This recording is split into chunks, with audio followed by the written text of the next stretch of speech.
Bebekler için en iyi öksürük şurubu sudur. Su insanlar için en doğal ve en fazla balgamları yumuşatıp dışarıya atmayı sağlayan ilaçtır. Bebeklerde öksürüğü kesen veya öksürüğü balgam atarak yok etmeye çalışan öksürük şuruplarının hepsi zararlı olabilir. Bitkisel olsun, kimyasal olsun herhangi bir öksürük şurubu ya öksürüğün sesini keser veyahut da balgam söktürerek öksürüğü sonlandırmaya çalışır. İki grup öksürük şurubu da aslında hastalığı tedavi etmediği için çocuğunuza şifa sağlamayacaktır.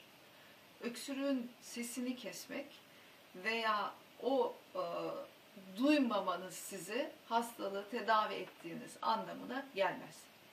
Bebeklerdeki öksürük mutlaka önemli bir nedenle oluyordur. Eğer bu viral bir enfeksiyonsa, bir nezle ise, geçici birkaç gün içinde olup kaybolacaksa çok önemli değil. Hakikaten o zaman salgıları ortadan kaldıracak çeşitli ilaçlar vermek, o virüse karşı kuvvetliliği sağlayacak bir takım ilaçlar vermek yararlı olabilir. Ama en iyisi bol su içirmektir. Eğer öksürük daha uzun sürüyorsa veya tekrar oluyorsa, hele doktorunuz size nefes yolundan ilaçlar veriyor ise ara sıra ve onları verince rahatlıyorsanız ama daha sonra tekrardan bebeğin öksürükleri başlıyor ise mutlaka bir çocuk göğüs hastalıkları uzmanı, bir astım uzmanı acilen gitmeniz lazım demektir. Çünkü bebeklerin tekrarlayan öksürükleri durdurulması gereken bir durumdur ama tedavi yaparak durdurulması gereken bir durumdur. Evde sadece öksürük şuruplarıyla veya doğal ilaçlarla durdurmaya çalışmak son derece sakıncalı olur.